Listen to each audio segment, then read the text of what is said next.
روی کنسول PS5 سیوت کراپتد شده و هیچ بکاپی ازش نداری و از طرف دیگه توی بازی‌های سولز لایک با باس فایت‌های خیلی سخت روبرو هستی و نمیتونی باهاشون بجنگی و نیاز به چیت داری. تا آخر ویدیو همراه من باش بهت یاد بدم که چی کار بکنی.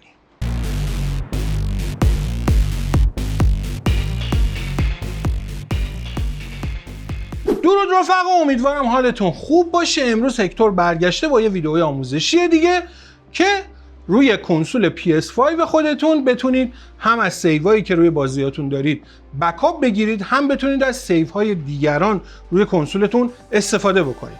و از طرف دیگه بهتون یاد میدم که چطوری روی بازیاتون چیت بزنید و همه چی بی‌نهایت بشه، لذتشو ببرید. بدون معطلی بریم سراغ آموزش، کلی کار داریم. خب رفقا، این ویدیو دو بخش داره. اولین بخش مربوط به مدیریت سیو بازی ها، چه PS5 چه PS4 هستش روی کنسول PS5، و بخش دومش هم مربوط به چیت بازی ها و استفاده از کدای تقلب هستش که الان قراره بریم سراغ سیو بازی ها. شاید خیلیاتون بدونید و شاید هم خیلیاتون هنوز متوجه این موضوع نشده باشید.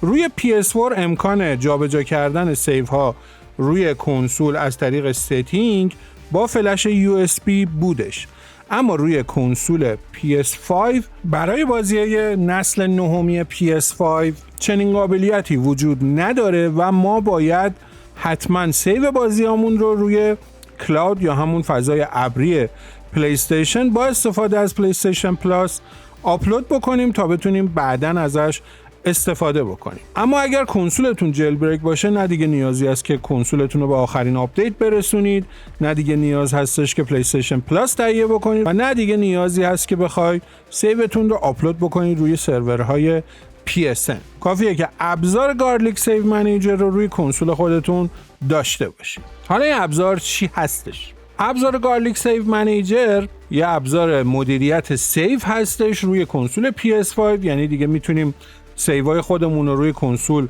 مانت بکنیم، یعنی سوار بکنیم روی کنسولمون، دیکریپتشون بکنیم، یعنی رمزگشایی بکنیم و بازشون بکنیم و دستکاریشون بکنیم، ریساینشون بکنیم. ریساین یعنی امضا رو تغییر بدید که بتونه روی یه اکانت دیگه هم اون سیو بازی کار بکنه و همینطور بتونید دوباره اینکریپتشون بکنید، یعنی رمزنگاری بکنید فقط روی اکانت شما سیو بازی کار بکنه. این کارا رو قبلا روی کنسول PS4 میتونستیم انجام بدیم، ولی الان کنسول PS5 هم این قابلیت رو خواهد داشت. خب چیزی که نیاز اولیه‌مون هست کنسول PS5 کپی خور هستش. حالا فرقی نداره که شما با اپلیکیشن یوتیوب کپی خورتون انجام داده باشید که اگر انجام ندادید میتونید ویدئوی آموزش کامل کپی خور کردن PS5 رو توی همین کانال که لینکش رو این بالا میذارم ببینید و کنسول خودتون رو کپی خور بکنید. یا اگر ورژن کنسولتون تا 12 هستش میتونید تا آپدیت 12 از دیسک کپی خور هم استفاده بکنید که دیسک کپی خور رو هم میتونید از طریق کانال تلگرام با ادمین ما در ارتباط باشید و سفارش خودتون رو ثبت بکنید تا ما براتون دیسک کپی خور رو هم ارسال بکنیم. اما اگر کنسولتون کپی خور هستش نیازه که شما به ابزار پیلود منیجر دسترسی داشته باشید. اما برای استفاده از پیلود منیجر و همینطور پیلود نانو DNS روی کنسول خودتون میتونید ویدیوهای قبلی کانال رو ببینید که لینکشون رو توی دیسکریپشن میذارم. اونجا کامل توضیح دادم که چطوری پیلود منیجر رو روی کنسولتون داشته باشید و همینطور ابزار نانو DNS که به شما اتصال اینترنت میده بدون اینکه وصل بشید به سرور سونی. پس برای انجام این کار شما به پیلود منیجر نیاز دارید و همینطور نانو DNS. یادتون باشه که نتورکتون حتما داخلش DNS 127.201 رو ست کرده باشید. اگر اون DNS ست نشده باشه کنسول شما وصل میشه به سرور سونی و ممکنه یوتیوبتون آپدیت بده که اونطوری باید بکاپ ریستور رو انجام بدید و کلا کنسولتون ریست فکتوری میشه، یا اینکه بدتر از اون کنسولتون آپدیت آخر رو دانلود بکنه و دیگه اصلا کلا کنسولتون کپی خور نباشه. پس اون DNS رو که توی ویدیوهای قبلی هم در موردش زیاد توضیح دادم یادتون باشه که روی نتورک خودتون داشته باشید. خب حالا ما اتصال اینترنتمون رو با استفاده از کانکشن DNS 127.2.0.1 و همینطور پیلود منیجر و پیلود نانو DNS روی کنسولمون داریم. حالا میایم روی کامپیوتر و فلش خودمون رو آماده میکنیم و پیلودهایی که نیاز داریم رو باید روی کامپیوتر کپی بکنیم.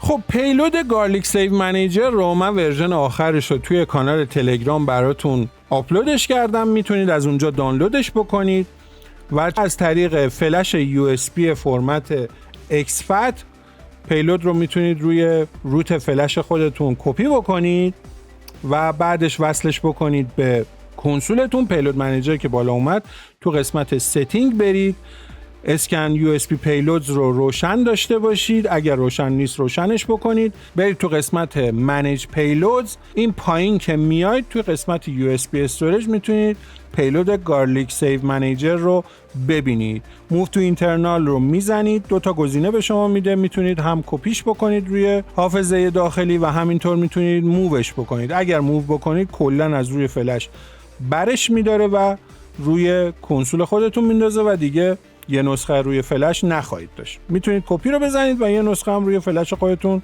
داشته باشید. بعد از اینکه این کار رو انجام دادید یا فلش رو جدا بکنید یا برید توی ستینگ اسکن USB پیلودز رو خاموشش بکنید، بعد بیاید تو قسمت داشبورد ریفرش رو بزنید. حتما که استاف لایت، شادو مانت پلاس، نانو DNS و حالا گارلیک سیو منیجر رو لانچ بکنید. بعد از اینکه گارلیک سیو منیجر رو لانچش بکنید به شما یه پیام میده گارلیک سیو منیجر پورت 8082. این پورت 8082 چی هستش؟ توی ویدیوهای قبلی هم توضیح دادم. این پیلودهای با فرمت الف عموماً یه دونه رابط کاربری از طریق وب دارن که شما میتونید خیلی راحت دسترسی داشته باشید به اونها و اونم اینطوریه که شما میرید توی قسمت ستینگ، نتورک، کانکشن استاتوس، ویو کانکشن استاتوس. اگر کنسول شما با نانو DNS به اینترنت متصل باشه تو قسمت IPv4 آدرس IP کنسول شما رو به شما نمایش میده. حالا IP کنسول من اینجا 192.168.1.101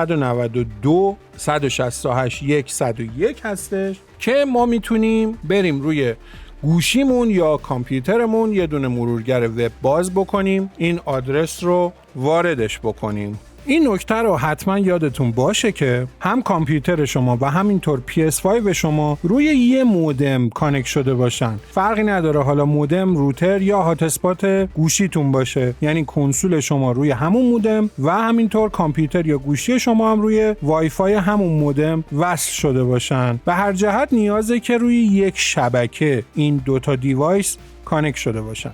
خب حالا که کانکشنامون اوکی هستن میریم روی براوزر وبمون و IP رو وارد میکنیم. میشه 192.168.1.101 و اون پورتی که اونجا نوشته شده بود یعنی 8082 رو بزنیم به ما صفحه مدیریت فایل یا همون صفحه یوزر اینترفیس گارلیک سیو منیجر رو نشون میده. نکته جالب این هستش که پیلود منیجر هم یه همچین قابلیتی داره که میتونید با زدن 192.168.1.1 که IP من هستش، ممکن IP شما تغییر بکنه. وقتی IP تون رو وارد بکنید و 2 نقطه پورت 8084 رو وارد بکنید، صفحه پیلود منیجر رو برای شما بالا میاره که میتونید از طریق وب براوزر هم پیلودهای خودتون رو روی پیلود منیجر خودتون آپلود بکنید و دیگه لازم نباشه حتی کپی رو انجام بدید روی فلش و بعد از اون کپی بکنید روی کنسولتون. از همینجا روی کامپیوتر یا گوشیتون میتونید فایل پیلود رو آپلود بکنید روی پیلود منیجر خودتون. که الان برای مثال من میتونم پیلود الف آرسنال رو از کامپیوتر مستقیم روی کنسول آپلود بکنم و روی کنسول من بشینه. حالا برگردیم سراغ گارلیک سیو منیجر. میریم روی پنل گارلیک سیو منیجرمون. همونطور که دارید میبینید پروفایلایی که روی کنسولمون هستش یوزر بیککتور هستش و یوزر پلیر 2. براوز رو بزنید، سیو بازیایی که روی کنسول شما هستش رو نمایش میده. این بازی‌ها مال بازی‌های PS5 هستش و اگر سیو بازی PS4 هم داشته باشید میتونید سویچ بکنید و بازی‌های PS4 رو به شما نشون بده. یه سری گزینه‌های دیگه مثل decrypt، encrypt، resign، import و setting وجود داره که ما امروز قراره روی سیو بازی‌های PS5 و PS4 کار بکنیم. اول از همه میریم سراغ این که بازی PS5 سیوش چطوری هستش، چه بخوایم بکاپ بگیریم و چه بخوایم از سیو دیگران روی کنسول خودمون استفاده بکنیم. بکاپ گرفتن سیو روی کنسول PS5 به چه صورت هستش؟ شما اگر پروفایل خودتون رو انتخاب بکنید میتونید بیاید روی هر بازی که نیاز دارید روش کلیک بکنید، چند تا گزینه به شما میده، روی 3 نقطه بزنید که Export All Saves هستش که به صورت اینکریپت شده فقط با همین پروفایلی که الان هستش امکان استفاده وجود داره، یا Export All Decrypted یعنی به صورت رمزگشایی شده برای شما خروجی میگیره و بکاپ میگیره که میتونید روی پروفایل های دیگران هم از این سیو ها استفاده بکنید. و همینطور خب گزینه دیلیت هم که داره اگر بخواید سیوی رو پاک بکنید. اگر ما بخوایم یه بکاپ از سیو گوستاو یوتی برای مثال بگیریم، Export All Decrypted رو بزنید، رمزگشایی شده به شما کل سیوایی که روی کنسولتون دارید که مربوط به بازی گوستاو یوتی هست رو برای دانلود میده که میتونید حالا آدرسی که میخواید فایلتون سیو بشه رو بدید و بعدش دانلود رو بزنید. بستگی به حجم فایل سیواتون ممکنه زمانی که برای دانلود دارید استفاده میکنید متغیر باشه. حالا اگر فلش روی کنسولتون وصل داشته باشید و فرمتش هم XFAT باشه، میتونید همین سیوی که الان دانلود کردیم رو روی فلش خودتون دامپ یا همون کپی بکنید و روی فلش خودتون داشته باشیدش. همونطور که دارید میبینید سیو ما دانلود شد. اگر بازش بکنیم میبینید که تمام سیو هایی که مربوط به بازی گوستاو یوتی هست رو ما اینجا داریم. برای بکاپ گرفتن بازی های PS4 هم همینطوری که الان بازی PS5 رو بکاپ گرفتیم میتونید بازی PS4 تون هم بکاپش رو چه دیکریپتد چه انکریپتد اکسپورت بگیرید، حالا یا دانلود بکنید یا کپی بکنید روی فلشتون. حالا بعضی وقتا هستش که ما اصلا سیو بازی رو نداریم یا میخوایم سیو 100% استفاده بکنیم که مثلا بعضی بازی ها مثل همین گوستاو یوتی رو من دیسکش رو از دوستم قرض گرفته بودم و تا یه جایش بازی کردم و بعدش دیسک رو بهش پس دادم و نتونستم بازی رو تا آخر برم و نمیخوام دوباره از اول همین تایم رو بذارم برای اینکه برسم به جایی که قبلا بودم و میخوام از سیو دیگران استفاده بکنم تا بتونم بازی رو از اون جایی که قبلا بودم شروع بکنم. حالا اگر دوست شما کنسول کپی خور داره میتونه همین اکسپورت دیکریپت شده رو بگیره و سیوش رو به شما بده تا شما هم بتونید از سیو دوستتون استفاده بکنید. اما خب بعضی وقتا هستش که کنسول ندارن دوستای ما یا سیو در دسترس نیستش. برای همین افرادی که همین گارلیک سیو منیجر رو ساختن یه وبسایتی به اسم گارلیک سیوز ساختن که شما میتونید سیوهای خودتون رو اونجا آپلود بکنید و هم میتونید از سیوهایی که افراد دیگه اونجا آپلود کردن استفاده بکنید و روی کنسول خودتون ست بکنید. خب حالا چطوری باید این کارا رو انجام بدیم؟ نکته اول اینه که شما باید تا یه درصدی همون اول بازی رو پلی بدید تا یه سیو روی کنسول شما ساخته بشه، بازی بدون سیو نباشه. بعدش وارد سایت garlicsaves.com میشیم که لینکش رو توی دیسکریپشن هم میذارم، میتونید مستقیم از لینک داخل دیسکریپشن وارد سایتشون بشید. بعد از اینکه وارد سایت بشید نیاز هستش که شما یه دونه اکانت روی سایت گارلیک سیوز داشته باشید. اگر اکانت نداشته باشید که خب یوزرنیم خودتون رو وارد میکنید، دوبار پسوردتون رو میزنید و وارد سایت میشید. حالا من قبلا اکانت رو ساختم، لازم نیستش که دوباره اکانت بسازم. وارد صفحه داشبورد سایت که بشید میگه که اد پروفایلتون رو انجام بدید، یعنی پروفایلی که روی کنسول دارید و میخواید سیو روی اونها داشته باشید رو اینجا وارد بکنید. که الان من میخوام یه اکانت 0 کیلومتر رو کامل بهتون نشون بدم چطوری میتونید سیو بازی رو روش بنشونید و از سیو بازی ها استفاده بکنید. حالا اگر شما اکانت 0 کیلومتر ندارید و سیو روی بازی ها هستش، هر کدوم از این مراحلی که من دارم دونه دونه انجام میدم رو اگر قبلا انجام دادید دیگه لازم نیست که دوباره کاری انجام بشه. ولی خب من میخواستم کامل توی این ویدیو توضیح بدم که چطوری اکانت 0 کیلومتر رو سیو بازی‌ها رو روش سوار بکنید و اجرا بکنید. اولین مرحله اینه که ما یه اکانت جدید می‌خوایم بسازیم.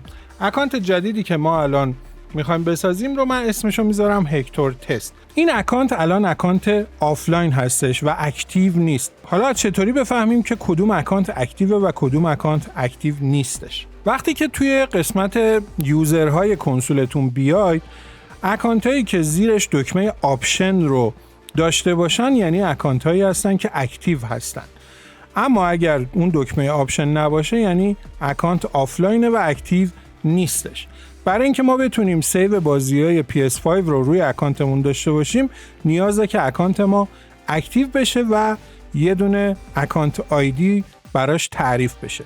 حالا چطوری یوزر خودمون اکتیو بکنیم و بهش اکانت آیدی بدیم؟ برای این کار باید از پیلود الف آرسنال استفاده بکنیم که من پیلود رو توی کانال تلگرام براتون گذاشتمش. میتونید اون رو دانلود بکنید و چه از طریق USB فلش و چه از طریق FTP یا همون رابط کاربری مرورگر وب میتونید روی کنسول خودتون آپلودش بکنید. خب همونطور که دارید میبینید من الان پیلود الف آرسنال رو ورژن جدیدش هم هستش روی کنسول خودم از طریق پیلود منیجر آپلود میکنم و اون رو لانچش میکنم. بعد از اینکه پیلود الف آرسنال رو لانچ بکنید یه دونه شورتکات توی صفحه هوم برای شما میسازه و همینطور قابلیت این رو داره که از طریق مرورگر وب دسترسی به رابط کاربری این ابزار داشته باشید. همونطور که دارید میبینید با وارد کردن IP کنسول و پورت 6969 میتونید به رابط کاربری مرورگر دسترسی پیدا کنید. خب صفحه الف آرسنال ما بیاد بالا، خب این محیط الف آرسنال هستش که دارید میبینید بازی‌ها رو به شما نشون میده. کلی کارایی‌های مختلف داره الف آرسنال که الان ما میخوایم از یک کارش استفاده بکنیم. برید توی بخش ستینگ قسمت پروفایل، یه بخش داره اون پایین نوشته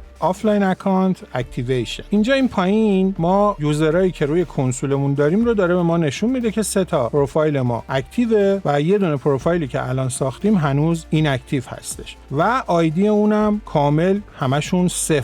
بعد از اینکه اوتو اکتیویت رو بزنیم هم به ما اکانت آیدی میده و هم پروفایلمون رو اکتیو میکنه. اما یه مسئله وجود داره، برای اینکه اکتیو شدن پروفایلمون کامل بشه باید یک بار کنسول ریبوت یا همون ریستارت بشه. همونطور که دارید میبینید توی گارلیک سیو منیجر هنوز اسم پروفایل رو درست ننوشته و یوزر و چند تا کده. برای اینکه این موضوع اوکی بشه نیاز هستش که کنسول رو یه بار ریستارت بکنیم و دوباره جیلبریک رو انجام بدیم. خب کنسول ما ریستارت شده و همونطور که دارید میبینید الان اکانت هکتور تست ما هم اکتیو شده و دکمه آپشن که حالا اپیر آفلاین و آنلاین و بیزی جزء گزینه‌هاش هست روی اون نمایش داده میشه و بعدش میریم برای اینکه یه دونه سیو خام روی این پروفایل بسازیم. ما حالا میخوایم تستمون رو روی بازی گوستاو یوتی داشته باشیم. اکانت 0 کیلومتر، بازی هم از اول شروع کردیم. تا اون جایی که یه دونه سیو به ما بده باید بازی رو ادامه بدیم. اینجا هنوز توی بخش پرولوگ هستش، رسیدیم خونه آتسو.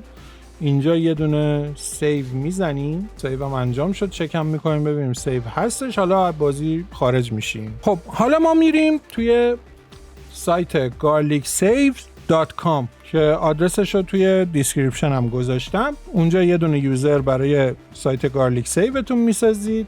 داشبورد که میاد بالا نوشته ویلکام هکتور تست که اینجا از شما میخواد که یه پروفایل برای خودتون تعریف بکنی. من همون پروفایلی که الان ساختیم رو میخوام اینجا وارد بکنم. توی الف آرسنال میریم، اسم پروفایلمون هکتور تست بوده، اکانت آیدیمونم از صفحه الف آرسنال تو اون بخشی که داشتیم برمیدارم. اونجایی که نوشته شده آیدی و با 0x شروع میشه اکانت آیدی ما هستش، اما از شما خواسته که 16 کاراکتر رو وارد بکنید. با 0x کاراکترهای ما 18 کاراکتر میشه، پس از 0x به بعد میشه آیدی اکانت ما. اون رو از روی صفحه من کپی میگیرم و اینجا واردش میکنم و اد پروفایل رو میزنم. خب الان اکانت ما توی سایت گارلیک سیوز تعریف شد. حالا میتونیم بریم توی دیتابیس گارلیک سیوز و از سیوایی که اونجا آپلود شده استفاده بکنیم. یه سری سیوا رو اینجا داره ما نشون میده و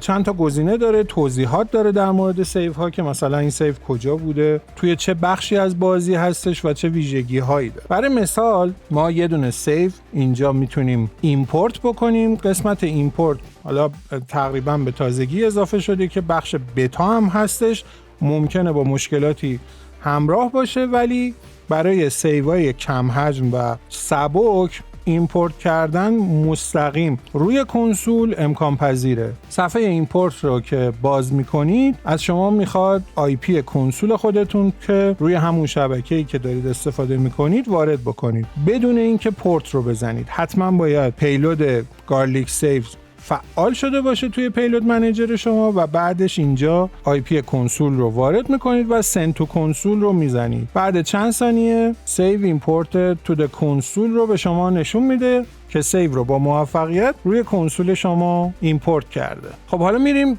روی بازی تست بکنیم ببینیم که سیو درست ایمپورت شده روی کنسول یا نه. خب همونطور که دارید میبینید الان ما سیو رو با موفقیت روی دستگاه خودمون داریم بدون دردسر، بدون کپی پیست این داستانا، و از پرولوگ پریدیم چپتر 2 بازی. کامل مشخصه که اسکین تغییر کرده، مراحل تغییر کرده، حتی نقشه رو هم نگاه بکنید کلی جا روی نقشه برای ما باز شده. روی تایتل اسکرین هم بیایم که مشخصه ما الان باز فایت دومم رد کردیم. این از ایمپورت مستقیم از سایت به کنسول. حالا بعضی وقتا هستش که سیو ها تعداد فایل هاش زیاده و حجم بیشتری نسبت به این سیوی که ما الان ایمپورت کردیم داره. تو اینجور مواقع وقتی شما ایمپورت رو مستقیم بزنید ایمپورت رو با موفقیت انجام نمیده و به شما پیغام ارور میده و مینویسه import fail cannot parse param sfo. برای اینکه از این مشکل بتونیم خلاص بشیم باید اون سیو رو دانلودش بکنیم و خودمون به صورت دستی ایمپورت بکنیم روی کنسول. حالا ایمپورت دستی به چه صورت هست؟ بعد از اینکه فایلمون رو دانلود کردیم فایل زیپ رو اکسترکت میکنیم. همونطور که دارید میبینید یه تعداد فولدر هستش که داخل هر کدومشون حالا بنا به اوتو سیو بودن یا منوال سیو بودن یه بخشی از سیو ها هستش. روی مرورگر وبمون آدرس گارلیک سیو رو میزنیم، یعنی آی پی کنسول که برای من 192.168.101 با پورت 8082 هستش که صفحه گارلیک سیو میاد بالا. یوزری که میخوایم سیو رو براش کپی بکنیم انتخاب میکنیم و میریم قسمت ایمپورت بریم بروز فایل داره و همینطور بروز فولدر رو انتخاب بکنید. دونه دونه این فولدرهایی که STIMG ساکر پانچ که حالا مربوط به سازنده بازی هستش یوزر 1 میتونید انتخاب بکنید که من پیشنهاد میکنم قبل از این که بخواید این کار رو انجام بدید حتما یه دونه بکاپ یا همون اکسپورت دیکریپت شده از سیو خودتون داشته باشید اگر سیو دارید روی بازی، و اگر ندارید میتونید دونه دونه این فولدرها رو ایمپورت بکنید روی کنسول خودتون. همونطور که دارید میبینید من اینجا یوزر 1 رو اول آپلود میکنم که میگه اووررایت میشه، یعنی میاد روی سیوی که روی کنسول ما هستش به همون نام. به خاطر همین گفتم حتما یه بکاپ از سیو خودتون داشته باشید که حالا من فولدر بعدی رو هم آپلودش رو انجام میدم. خب بعد از اینکه ایمپورتمون رو انجام دادیم حالا میریم روی بازی تست بکنیم ببینیم که سیوایی که به صورت دستی ایمپورت کردیم اومده روی بازی یا نه.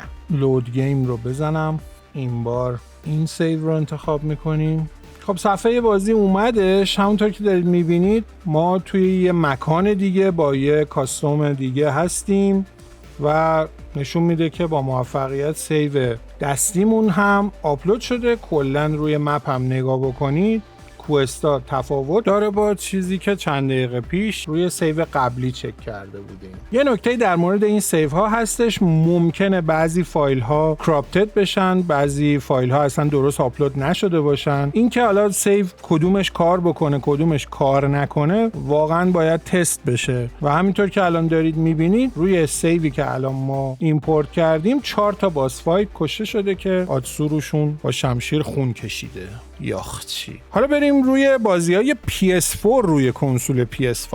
خب رفقا، از اونجایی که روی بازی‌های PS4 خیلیاتون درخواست کرده بودید که سیو 100% کرش تیم ریسینگ رو چطوری میشه روی کنسولمون داشته باشیم، من تصمیم گرفتم که این بار کرش تیم ریسینگ رو سیو 100% رو بهتون نشون بدم که چطوری روی کنسول PS5 تون سوار بکنید. اولین کاری که باید انجام بدید اینه که برید یه دونه سیو برای بازیتون بسازید که خب من دارم الان این کار رو انجام میدم. میرید داخل بازی، میرید تو قسمت ادونچر، همون مپ آزاد شدهش فقط برید یه سیو بزنید، از بازی بیاید بیرون.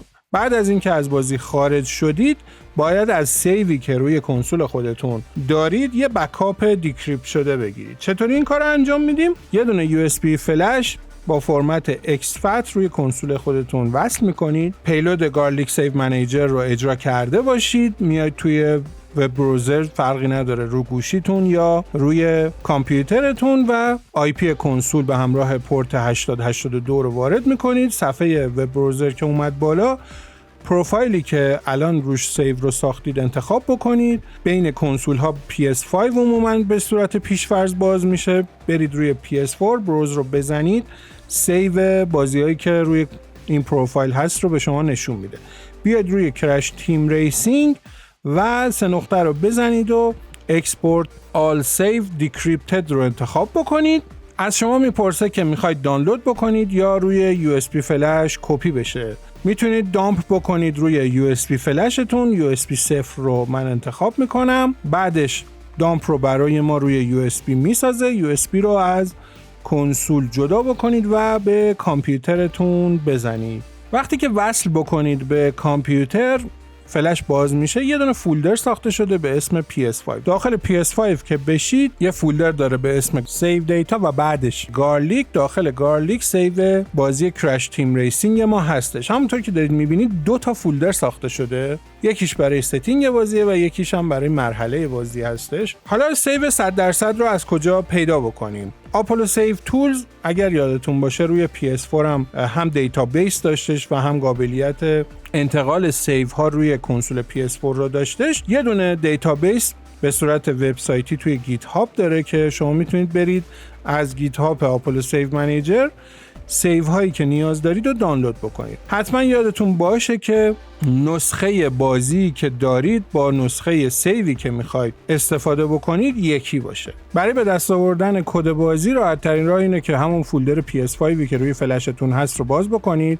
سیو دیتا گارلیک، فولدر بعدی که با CUSA شروع شده کد دیتای بازی شماست که برای من 13795 که کد ریجن بازی کرش تیم ریسینگ من هستش. راه دیگه ای هم که هست، میتونید از پیلود الفارسنال استفاده بکنید. روی همون صفحه‌ای که بازی‌ها رو به شما نشون میده کد بازی رو هم برای شما نمایش میده که CUSA 13795 هستش. کد بازی رو هم الان داریم. میریم روی صفحه گیت هاب آپولو سیو تول که لینکش هم توی دیسکریپشن براتون میذارم. توی قسمت سرچ آپولو سیو دیتابیس میتونید هم کد بازیتون رو وارد بکنید و هم اسم بازیتون که با هر دوتاش سرچ رو انجام میده. اینجا الان داریم میبینیم که 5 تا سیو هستش که توضیحات نوشته شده که Global Profile Save و Everything Unlocked 101% Done Classic. من پیشنهاد میکنم که اون Global Profile Save رو همیشه دانلود بکنید و بعدش هم Save Everything Unlocked رو دانلود بکنید، یعنی 2 تا سیو رو از اینجا ما دانلود میکنیم. خب اون 2 تا فایل زیپی که دانلود کردیم رو از زیپ اکسترکت میکنیم. خب اینجا ما 2 تا تا فولدری که اکسترکت شدن رو داریم و سمت چپ هم محتوایی که از روی کنسول بکاپ گرفتیم، یعنی فولدر PS5 سیو دیتا گارلیک CUSA 13795 که سیو بازیامون هستش. 2 تا فولدر توی بکاپ فلش ما هست که اولیش SDIMG سیو دیتای 0 و همینطور سیو دیتای 1. اون 2 تا فولدری که ما دانلود کردیم هم همینطوره، یکیش سیو دیتای 0 و یکیش سیو دیتای 1. محتوایی که داخل اون فولدرهایی که دانلود کردیم، یعنی سیو دیتای 0 رو که یه فولدر داخلش هست به اسم SCE_sys و همینطور فایل sysdata.sav، جفتش رو کپی میکنیم توی فولدر سیو دیتای 0 فلش خودمون که بعدش هم از شما میپرسه که ریپلیس بکنم، ریپلیس رو انتخاب بکنیم. خب همین کار رو از فولدر دانلودی خودمون که سیو دیتای 1 هست روی فولدر بکاپ فلش خودمون یعنی سیو دیتای 1 انجام میدیم و دوباره محتوای فولدر رو ریپلیس میکنیم روی فلش خودمون. خب الان دیگه کپی سیو ما انجام شده و باید این سیو رو روی کنسول سوار بکنیم. خب دوباره فلش رو وصل میکنید به کنسول PS5 تون. بعد از اینکه فلش رو زدید به کنسولتون دوباره برمیگردیم روی صفحه گارلیک سیو منیجر و این بار میریم پروفایلی که میخوایم رو انتخاب میکنیم که حالا این بار هکتور 3 هستش. USB saves رو انتخاب میکنیم و 3 نقطه رو روی اسم بازی بزنیم. import all to system رو میزنیم. وقتی import all to system رو بزنید ازتون میپرسه که این سیو ها رو میخواید overwrite بکنید روی سیو های قبلی که import all رو بزنید میشینه روی سیو قبلی شما. اگر سیو مهمی دارید حتما یادتون باشه که یه بکاپ ازش داشته باشید. بعدش سیو هایی که روی فلش داشتیم و 100% هستن میره میشینه جای سیو 0% که ما داشتیم. بریم حالا روی بازی تستش بکنیم. خب همونطور که دارید میبینید تو بخش ادونچر 101% کلاسیک رو داریم میبینیم که همه جوایز رو حالا 16 تا کاپه و 18 تا کلیده و اینا. حالا میریم روی لوکال آرکید ببینیم مپا آزاده. حالا من نمیدونم مپا قفل هستش یا نه، من یادم نمیاد، ولی همه مپا رو اینجا داریم و همینطور کاراکترهای بازی هم همشون آزاد هستن و تمام ماشین های بازی هم آنلاک شده و میتونید انتخاب بکنید و پلی بدید و صفاشو ببرید. خب این هم از سیو بازی های PS4 روی کنسول PS5. حالا میریم سراغ بخش بعدی ویدیو و اونم چیت کد هستش که روی بازی ها میخوایم چیت کد و ترینر رو فعال و تست بکنیم. خب رفقا میخوایم بریم سراغ چیت روی کنسول PS5. فرقی نداره حالا بازی PS4 باشه یا PS5.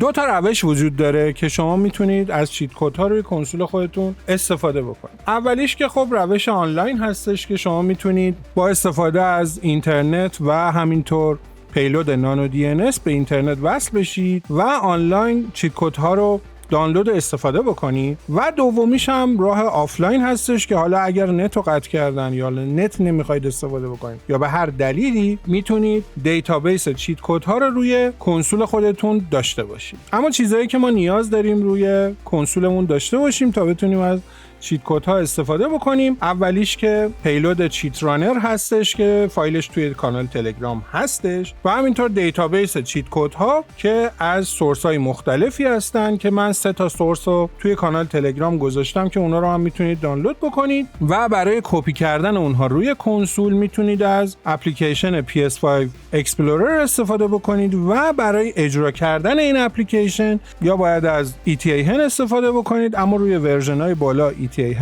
نیستش، پس میتونید از پیلود لپی دیمن استفاده بکنید برای اجرا کردن اپلیکیشن PS5 اکسپلورر. تمام اینا رو روی فلش خودتون که فرمت XFAT هستش کپی بکنید، فلش رو وصل بکنید به کنسولتون، برید روی پیلود منیجر، منوی ستینگش، اسکن USB پیلودز رو تیکش روشن باشه و برید منیج پیلودز، بیاید پایین صفحه 2 تا پیلود رو موو تو اینترنال بکنید. حالا کپی میکنیم که روی فلش هم داشته باشیمش و بعدش هم اسکن USB پیلودز رو خاموش میکنیم که پیلودها رو دوتایی نشون نده روی صفحه داشبورد پیلود منیجر. لازم نیست فلشتون رو جدا بکنید، فقط هم اسکن USB پیلودز رو خاموش بکنید و بعدش برید پیلود چیترانر رو از داشبورد لانچش بکنید. بعد از اینکه پیلود چیترانر رو اجرا میکنید یه دونه پیام به شما میده که برنامه اجرا شده و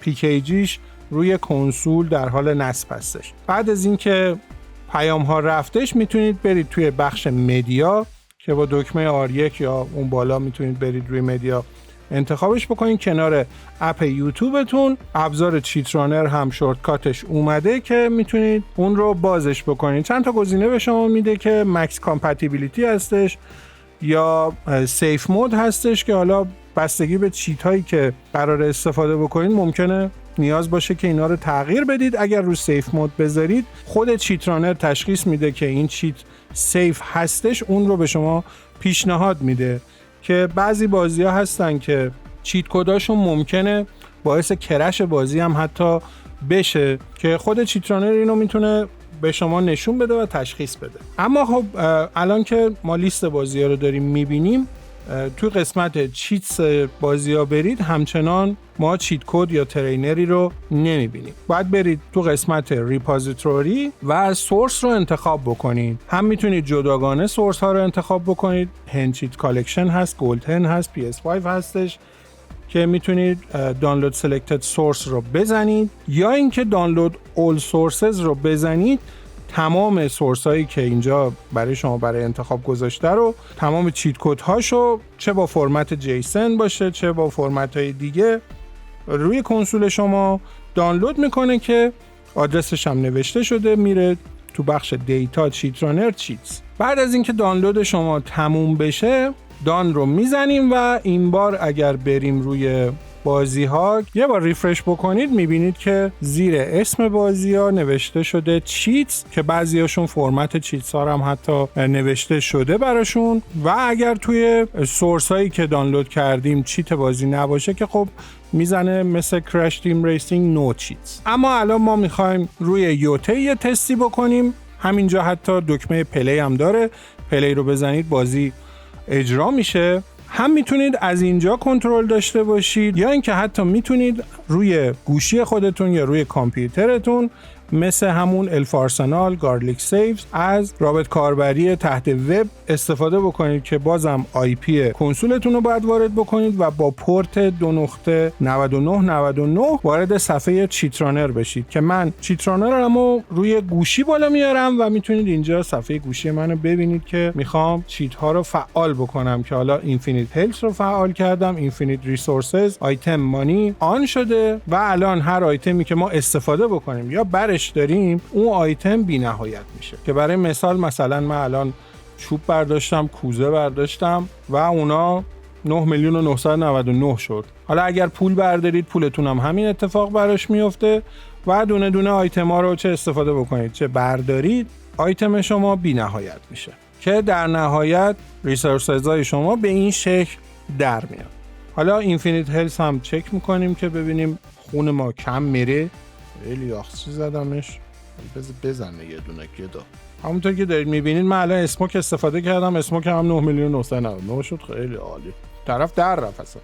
حالا میایم یه جای دیگه که من هم اینفینیت هلث و همینطور وان هیت کیل رو هم تست بکنم. همونطور که دارید میبینید هر چقدر کتک میزنن خون من کم نمیشه و همینطور یه ضرب میزنم یه لحظه احساس ناراحتی میکنه و سکته میکنه و میمیره. فرق نداره شما باس فایت هم بزنید، همین یه ضرب بزنید سکته میزنه میمیره.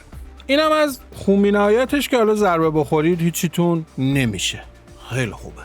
حالا بریم بازی PS4 رو یه تست بکنیم که من میخوام روی شینوبی تستش رو انجام بدم و همینطور بهتون نشون بدم که سورس های آفلاین رو چطوری روی کنسول خودتون کپی بکنید. خب اول از همه اون فولدرهایی که ما از کانال تلگرام دانلود کردیم که سورس چیت های مختلف بودش و روی فلش خودمون کپی کرده بودیم رو میخوایم منتقل بکنیم به حافظه داخلیمون. چطور این کار رو باید انجام بدیم؟ با استفاده از اپلیکیشن PS5 Explorer که ما فایل PKGش رو روی فلش خودمون کپی کرده بودیم. برای نصبش باید بریم توی منوی setting، دیباگ setting، گیم، پکیج اینستالر و اونجا PKG PS5 Explorer رو بزنیم اینستال بشه. بعد از اینکه نصب تموم شدهش اگر اجراش بکنیم به ما میگه که منتظر هن هستش یا همون پیلودی که اجرا کننده این اپ هست که خب ما ورژنمون بالاست و ETI هن نداریم. پس اون پیلود لپی که کپی کرده بودیم توی پیلود منیجرمون رو اجرا میکنیم و بعد از اجرای پیلود لپی میتونیم وارد PS5 Explorer بشیم.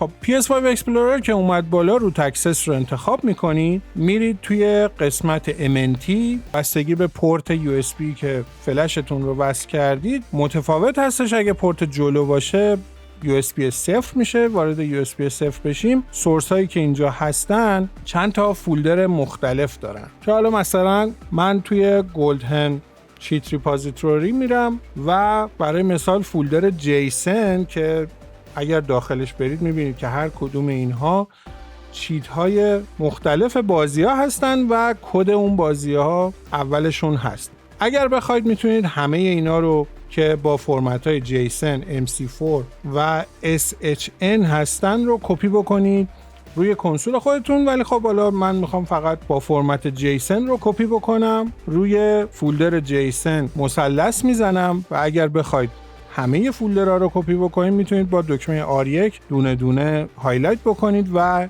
یک جا کپی رو شروع بکنید. اگر مثلث رو بزنید منو میاد بالا که گزینه کپی رو انتخاب میکنید، بعد با دایره برمیگردید میرید توی فولدر دیتا، چیت رانر، فولدر چیتس. اینجا دوباره مثلث رو میزنید و این بار پیست رو انتخاب میکنید. چون من از قبل دانلود داشتم ریپوزیتوری گلدهن رو، اینجا به من میگه که میخواید اووررایت بشه و ریپلیس بشه این فایلا که من حالا میزنم همه رو ریپلیس بکنه و شروع میکنه به کپی کردن چیت های ما از فلش به حافظه داخلی کنسول. خب الان چیت ما کامل فولدر جیسن کپی شد توی ریپوزیتوری چیت رانر. PS5 Explorer رو میبندیم. اگر نت خاموش باشه هم پیلود چیت رانر کار میکنه. میتونید اینجا برید بازیاتون رو چک بکنید که چیتاشون توی منوها هستش که حالا میخوایم بریم سراغ شینوبی آرت آف ونجنس. یه نکته وجود داره، اونم ورژن آپدیت بازیای شما و همینطور ریجن بازی‌ها که همون کد دیتا هستش که توی چیت رانر کد دیتا رو شما میتونید کنار اسم بازی‌ها ببینید و همینطور آپدیت بازی‌ها مختلف هستش که این موضوع رو باید چک بکنید که اون چیتی که دارید استفاده میکنید مناسب اون ورژن یا اون کد دیتا باشه. برای چک کردن ورژن آپدیتتون هم کافیه که برید روی آیکون بازی و دکمه آپشن رو بزنید و اینفورمیشن رو انتخاب بکنید. اونجا میتونید ورژن آپدیتی که روی کنسول شما نصب هست رو ببینید. خب میریم روی شینوبی الان در حال اجراست. استارت زدم، میایم روی لیست چیت هامون که یه سری چیت ها ممکنه کار نکنن که اینجا نوشته شده مثلا مکس کوین با ورژن بازی من همخوانی نداره، ولی باقی چیت ها قابلیت روشن کردن رو دارن که حالا من اینجا اینویزیبل و اینفینیت هلث رو روشن میکنم که الان اینویزیبل همونطور که دارید میبینید ضرباتشون رو من تاثیر نداره و شیروکن منم به صورت رپید و بی‌نهایت این مسلسل میخوره به دشمن، جر میخوره. حالا من اینویزیبلم ور میدارم که اینفینیت هلثش رو تست بکنیم. اینم از اینفینیت هلث که از جون ما تو بازی کم نمیشه با وجود ضربه خوردن و همینطور اینفینیت نیپو هم داره که حالا جادوی شینوبی رو میتونید به صورت بی‌نهایت داشته باشی و اینم وان هیت کیل که هر کدومو یه چک بزنید میخوابه زمین. خب اینم از چیت روی بازی های PS4. یاخ چی. خب رفقا این بود از آموزش امروزمون یه مقدار ویدیو طولانی شد، اما چپتر بندی کردم. حالا اگر بخش سیو ها رو نمیخواید ببینید برید روی بخش چیت ها، ولی در کل کامل ببینید که ما واچ تایم لازم داریم تا برسیم به مانتایزیشن. دمتون گرم. سابسکرایب به حد نصاب یعنی 1000 نفر رسید. امیدوارم که بیشتر بیایید توی کانال ما و از محتوای هکتور لذت ببرید. یه نکته هم در مورد این دوتا پیلودی که بهتون معرفی کردم، یعنی گارلیک سیو منیجر و همینطور چیت رانر، اگر شما الف آرسنال داشته باشید، الف آرسنال این دوتا پیلود رو داخل خودش داره و توی همون یوزر اینترفیس خودش هم دسترسی به چیت رانر به شما میده و هم دسترسی به گارلیک سیو منیجر. ولی بهتر بود که من این دوتا رو جدا جدا بهتون معرفی بکنم. بالاخره دوستانی که توسعه دهنده هستن زحمت میکشن روی این پیلودها. حالا یه سری اپ ها هستن مثل الف آرسنال که همه رو یه جا دارن، دلیل نمیشه که ما فقط الف آرسنال رو معرفی بکنیم و از این دوتا پیلود به صورت مجزا غافل بشیم و معرفیشون نکنیم. حالا اگر ابزارهای کاربردی دیگه هم باشه، حتما ویدیوهای بیشتری در مورد ابزارهای کاربردی روی پلی استیشن، چه 5 و چه حتی 4 که حالا خیلی از بچه‌ها میگن که outdated شده، ولی بازم بالاخره کنسول نسل 8 هستش و خیلی این کنسول رو دارن. در پایان ویدیو یه تشکر ویژه میکنم از دوستایی که از طریق دیسکریپشن ما به درگاه حمایت مالی میرن و از من حمایت مالی میکنن. فرقی نداره از کمترین مبلغ تا بیشترین مبلغی که توی چند روز اخیر حمایت مالی کردن. دوست عزیزمون سولاریس، دوست عزیزم مارتین و دوستای دیگه‌ای که توی کانال تلگرام به صورت مجزا، از همشون تشکر میکنم. توضیحات دونیت رو مینویسم و پاسخشون رو هم توی کانال تلگرام میدم. حالا اگر استریم داشته باشیم که توی لایو استریم به صورت لایو تشکر میکنیم. دم تک تکتون گرم. امیدوارم که از ویدیو لذت برده باشید. لایک و سابسکرایب ویدیو رو هم بزنید که قراره کلی محتوای خفن دیگه هم تو راه باشه، اگر اینترنت رو قطع نکنن پوفیوزا. اول به فکر خودتون باشید ولی فقط به فکر خودتون نباشید. پاینده و پایدار باشید.